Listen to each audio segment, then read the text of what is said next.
দেশজুড়ে বইছে নির্বাচনের জোর হাওয়া। 12ই ফেব্রুয়ারি হবে ত্রয়োদশ জাতীয় সংসদ নির্বাচনের ভোট গ্রহণ। এ নিয়ে কি ভাবছেন সাধারণ মানুষ থেকে শুরু করে আগামীর জনপ্রতিনিধিরা, সে কথা জানাতে ডিবিসি নিউজের ইলেকশন এক্সপ্রেস ছুটে যাচ্ছে সব সংসদীয় আসনে। এখন রয়েছে সংসদীয় আসন 267, ফেনী 3-এ। সিএসআরএম ডিবিসি ইলেকশন এক্সপ্রেস আজ সারাদিন থাকবো ফেনী জেলায়। এই মুহূর্তে আমাদের সাথে যুক্ত আছেন ফেনী 3 আসনে ইসলামী আন্দোলন বাংলাদেশ মনোনীত প্রার্থী সাইফুদ্দিন শিপন। আমরা তার সাথে কথা বলবো।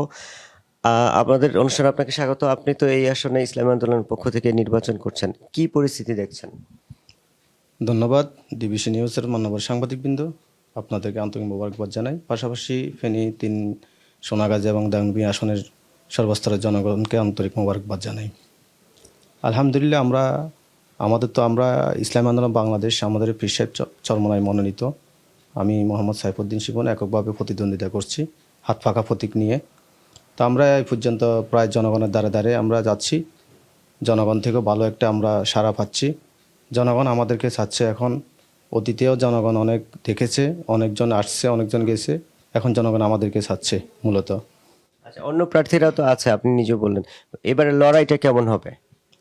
এবারে ইনশাল্লাহ ফেয়ার ইলেকশন যদি হয়, ফেয়ার ইলেকশন হলে তখন এটা একটা লড়াই হবে ত্রিমুখী, যেহেতু এখানে বিএনপির প্রার্থী হেভি ওয়েট প্রার্থী, যেহেতু আমাদের এলাকারই সন্তান আব্দুল আল মিন্টু সাহেব এবং জামাতও আছে। আমরা ইসলামী আন্দোলন বাংলাদেশে হাত পাকা নিয়ে আছি। তো মোটামুটি আমরা তিনও দলে আমাদের সাথে একটা হাড্ডাহাড্ডি লড়াই হবে, এরকম একটা সম্ভাবনা সবাই বলতেছে, মানুষের লোকে মুখে শুনতেছি।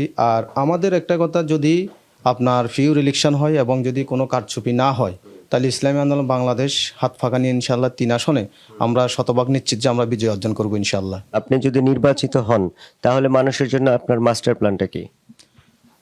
আসলে আমাদের মাস্টার প্ল্যান হচ্ছে ইনশাল্লাহ আমরা বিজয়ী হলে এই যে সোনাগাজী এবং দাগনমিয়াতে আমরা তো এখন গণসংযোগের মাধ্যমে বিভিন্ন এলাকায় শোষে বেড়াচ্ছি, সেখানে দেখতে পাচ্ছি যে রাস্তাঘাট বিভিন্ন মানুষের দুর্দশা, বেহাল অবস্থা। পাশাপাশি বন্যার কারণে অনেক সময় অনেক রাস্তাঘাট দেখলাম যে অনেক ক্ষতিগ্রস্ত হয়েছে, মানুষজন এখনও কষ্টে আছে রাস্তাঘাট চলাচলে।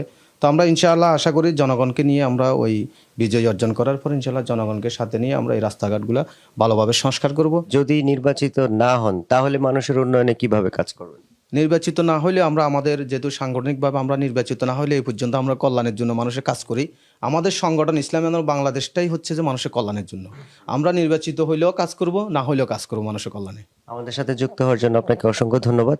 সিএসআরএম ডিবিসি ইলেকশন এক্সপ্রেস আজ সারাদিন থাকবো এই জেলা, এবং পরবর্তী সংবাদে নতুন কোনো প্রার্থী নিয়ে আবারও আপনাদের সামনে হাজির হব। ততক্ষণ আমাদের সাথে থাকুন, ভালো থাকুন।